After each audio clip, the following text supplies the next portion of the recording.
सह्याद्रीत असा एक किल्ला आहे जो जितका लहान दिसतो तितका सर करायला दम काढतो आणि जेव्हा तो धुक्याच्या चादरीत हरवतो तेव्हा त्याचं सौंदर्य शब्दांच्या पलीकडे जातं। हा आहे तुंग किल्ला। पावसाच्या सरी, निसरड्या वाटा आणि शेवाळाने माखलेल्या दगडांवर प्रत्येक पाऊल जपून टाकावं लागतं। पण जसजसं तुम्ही वर चढत जाता तसतसा सह्याद्रीचा प्रत्येक नवा चेहरा समोर येत राहतो। पूर्वी बोरघाटातून होणाऱ्या व्यापारावर लक्ष ठेवण्यासाठी वापरला जाणारा हा किल्ला छत्रपती शिवाजी महाराजांच्या स्वराज्यातील एक महत्त्वाचा पहारेकरी होता। आजही त्याचे प्राचीन दरवाजे, कातळात कोरलेल्या पायऱ्या आणि उंच कडे इतिहासाच्या असंख्य आठवणी जपून उभे आहेत। आणि मग शेवटचा तो अरुंद कड्यालगतचा मार्ग पार केल्यानंतर जे दृश्य समोर उलगडतं ते पाहण्यासाठीच कदाचित हा सगळा प्रवास असतो। एका बाजूला अथांग पवना जलाशय तर दुसऱ्या बाजूला ढगांमध्ये हरवलेला सह्याद्री तुंग किल्ला। हा फक्त एक ट्रेक नाही, हा प्रत्येक पावलागणिक इतिहास, निसर्ग आणि स्वतःला पुन्हा एकदा शोधण्याचा प्रवास आहे। नमस्कार मित्रांनो, स्वागत आहे पुन्हा एकदा आमच्या भारी अशा व्लॉगमध्ये। आज आपण तुंग किल्ल्यावरती निघालोय आणि मी जवळपास पोहोचतोय 15-20 मिनिटांमध्ये तुंग किल्ल्याजवळ। हे बघा दृश्य, तर तो जो दिसतोय ना तुम्हाला समोर, तर तो आहे तुंग किल्ला। तुंग किल्ला आहे ना पुण्यापासून जवळपास 55 किलोमीटर आहे आणि जवळपास 1.5 तास ते पावणे 2 तास लागतात पुण्यावरून इथे यायला। तर चला जाऊया आपण। आणि इथून सुरू होतो सह्याद्रीच्या एका छोट्याशा पण इतिहास घडवणाऱ्या किल्ल्याकडे जाणारा प्रवास। तर मित्रांनो, फायनली आपण पोहोचलोय तुंगगडाच्या पायथ्याशी। तुंग किल्ला माझ्यासमोर आहे आणि हा तुम्हाला तुंग किल्ल्याचा बोर्ड दिसत असेल। इथं काही माहिती दिलेली आहे, इथं बोर्डवरती माहिती दिली आहे, तर ही माहिती तुम्ही व्हिडिओ पॉज करून वाचू शकता।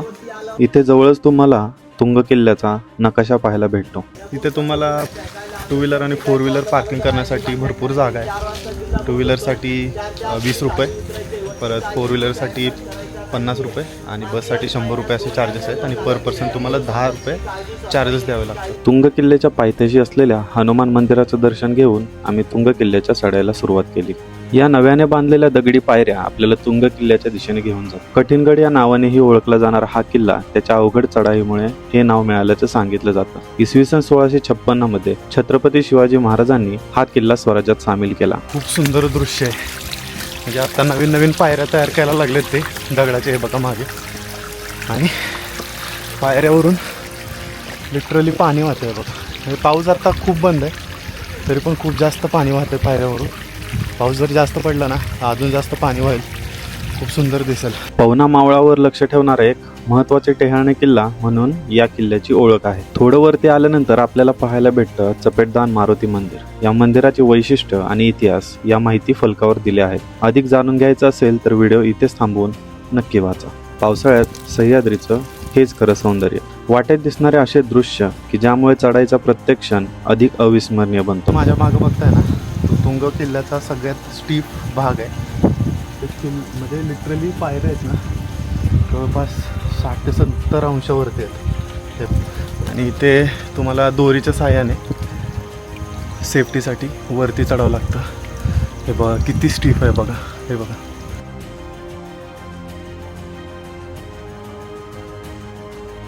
तुंग किल्ल्याचा इतिहास मराठा साम्राज्यापूर्वीचा आहे। इतिहासकारांच्या मते आदिलशाहीच्या काळात या किल्ल्याला अधिक बळकटी देण्यात आली, मात्र त्याही आधी हा डोंगर प्राचीन व्यापारी मार्गावर लक्ष ठेवण्यासाठी वापरला जात असल्याचे काही पुरावे आढळतात। या किल्ल्याची रचना मोठ्या सैन्यासाठी नव्हती, अवघ्या काही सैनिकांच्या मदतीनेही शत्रूच्या हालचालीवर लक्ष ठेवणं आणि गरज पडल्यास आजूबाजूच्या किल्ल्यांना इशारा देणं हीच तुंग किल्ल्याची खरी ताकद होती। दगडात कोरलेली ही मेट आणि पाण्याची टाकी किल्ल्यावर तैनात असलेल्या पहारेकऱ्यांना विश्रांतीची आणि पाण्याच्या सोयीची साक्ष आजही देतात। ढगांची सतत होणारी ये-जा, पायथ्याशी असलेली हिरवीगार शेती आणि सभोवताली उभे असलेले सह्याद्रीचे डोंगर, हे दृश्य जितकं मनमोहक वाटतं तितकंच पूर्वी ते किल्ल्यावरील पहारेकऱ्यांसाठी महत्त्वाचं होतं। याच उंचीवरून आसपासच्या परिसरावर बारीक नजर ठेवली जात असे। मस्त एक्सपिरियन्स आहे। सगळंच धुकं झालंय, थोडासा पाऊस पडला आणि नंतर सगळं धुकं झालंय किल्ल्यावरती। हे बघा माझ्या मागं बघायला सगळं धुकं आहे, खूप सुंदर वातावरण आहे। काही वेळाच्या चढाईनंतर आम्ही तुंग किल्ल्याच्या महादरवाजापाशी पोहोचलो। याच ठिकाणापासून किल्ल्याची खरी रचना दिसू लागते। तर या दरवाजातून तुम्ही आत आला ना की तुम्हाला डावीकडे तो जो बुरुज आहे ना, एक आपण जाऊया आता। आणि ॲक्च्युअल गडावरती जाण्यासाठी इकडे मार्ग आहे. या पहिल्या बुरुजापर्यंत पोहोचताच धुक्याने वेढलेला सह्याद्रीचा नजारा मन मोहून टाकतो. हवामान स्वच्छ असेल तर समोरच अपरिचित गड म्हणून ओळखला जाणारा मोरगिरी किल्लाही दिसतो. या किल्ल्याचा व्लॉग आय बटनवरती क्लिक करून तुम्ही पाहू शकता. या बुरुजावरून तुंग किल्ल्याचं खरं रौद्र सौंदर्य अनुभवायला मिळतं. समोर उभा असलेला हा उंच कातळकडा, त्यावर दाटलेलं धुकं आणि सभोवताली पसरलेली हिरवाई हे दृश्य अक्षरशः मंत्रमुग्ध करून टाकतं. डाव्या बाजूला पसरलेला विशाल पवना जलाशय या निसर्ग सौंदर्यात आणखी भर घालतो. काही क्षण हा नजारा डोळ्यात साठवून आता आम्ही किल्ल्याच्या माथ्याकडे पुढची चढाई सुरू केली. तर इथून वरती जाऊया. खूप स्टीप आहे, जपून आपल्याला वरती चढावं लागतं. चला जाऊया वरती. इथून पुढची चढाई खऱ्या अर्थाने सुरू होते. दगडात कोरलेली ही उभी वाट आणि कातळाला बिलगून केलेली चढाई पूर्वी शत्रूसाठी किती कठीण असावी याची कल्पना येते. प्रत्येक पाऊल टाकताना मागे वळून पाहिल्यावर महादरवाजा किती खाली राहिला हे स्पष्ट जाणवतं. अशा नैसर्गिक रचनेमुळे तुंग किल्ल्यावर थेट हल्ला करणं सोपं नव्हतं. या चढाईनंतर आपण पोहोचतो जीवी रचनेतील हनुमान दरवाजापाशी. हनुमान दरवाजातून आत प्रवेश करताच दरवाजाच्या दोन्ही बाजूंना दगडात कोरलेल्या प्रशस्त देवड्या दिसतात. पूर्वी इथे पहारेकरी तैनात असत आणि किल्ल्यात येणाऱ्या जाणाऱ्यांवर बारीक नजर ठेवत. समोर दिसणाऱ्या या दगडात कोरलेल्या पायऱ्या आपल्याला किल्ल्याच्या माथ्याकडे घेऊन जातात. प्रत्येक वळणावर या दुर्गाची अभेद्य रचना अधिक स्पष्टपणे जाणवू लागते. किल्ल्याच्या वरच्या भागात पोहोचताच डावीकडे आणखी एक बुरुज तर उजवीकडे धुक्यात हरवलेला तुंगचा माथा दिसतो. आम्ही आधी बुरुजाच्या दिशेने निघालो. क्षणाक्षणाला दाट धुक्याची चादर येत जात होती आणि प्रत्येक वेळी समोरचं दृश्य नव्याने उलगडत होतं. अखेर बुरुजावर पोहोचताच पहिला बुरुज आणि समोर उभा असलेला मोरगिरी किल्ला स्पष्टपणे नजरेस पडला. मागे वळून पाहिल्यावर तुंग किल्ल्याचा उंच ताशीव कातळ आणि त्यावर पसरलेलं धुकं या दुर्गाची अभेद्यता दाखवतात. आता आमची पावलं किल्ल्याच्या अंतिम चढाईकडे वळली होती. काही पावलं पुढे जाताच दगडी बांधकामातील हे सुंदर गणेश मंदिर नजरेस पडतं. मंदिराकडे जाणारी हिरव्यागार झाडीतून वाट मनाला एक वेगळी शांतता देते.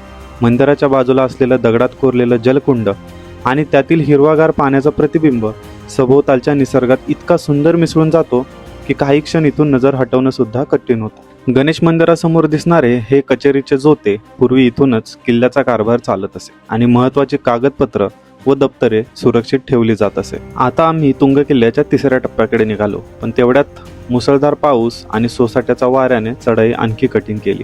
तिसऱ्या टप्प्यावर पोहोचताच दोन वाटा दिसतात. डावीकडची वाट किल्ल्याच्या अंतिम भागाकडे जाते. आजूबाजूला दिसणारी केळीसारखी झाडं, ज्याला इंग्लिशमध्ये बिग जायंट ऑफ पॅराडाईस असं म्हटलं जातं, ज्याचं मराठी नाव तुम्ही मला कमेंट बॉक्समध्ये नक्की कळवा, आणि स्फटिकासारखं स्वच्छ थंडगार पाणी या ठिकाणाचं सौंदर्य आणखी खुलवून टाकतं. आता समोर होता तुंग किल्ल्याचा अखेरचा आणि सर्वात रोमांचक टप्पा. एका बाजूला खोल दरी तर दुसऱ्या बाजूला उभा कातळ आणि मध्ये फक्त एक व्यक्तीला जाता येईल एवढी अरुंद वाट. त्यात मुसळधार पाऊस, दाट धुकं आणि सोसाट्याचा वारा, त्यामुळे प्रत्येक पाऊल अत्यंत सावधपणे टाकावं लागत होतं. फायनली आपण तुंगच्या एकदम टॉपवरती आलेलो आहे आणि दृश्य एवढं सुंदर आहे. म्हणजे धुकं आहे कंटिन्यू.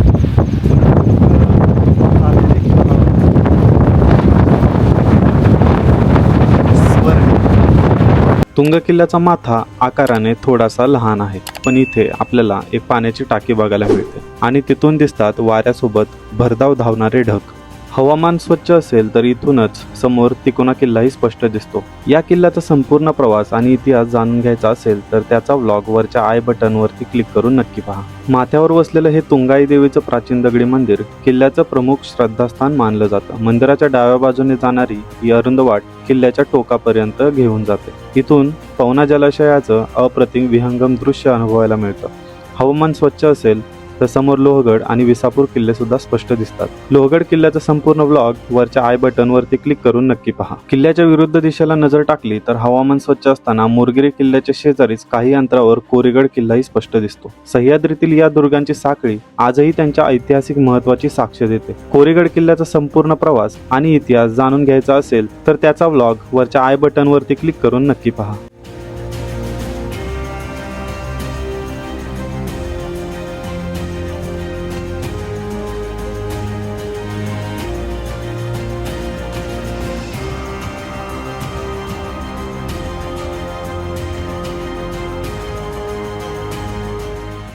तर अशा प्रकारे आपण किल्ला फिरलोय बऱ्यापैकी. तुम्हाला किल्ला मी दाखवला.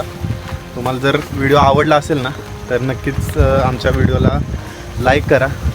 चॅनलला सबस्क्राईब केलं ना तर सबस्क्राईब करा, कारण हे तुमच्यासाठी फ्री आहे पण आमच्यासाठी हे खूप मोटिवेशन असतं. आणि भेटूया पुढच्या व्लॉगमध्ये.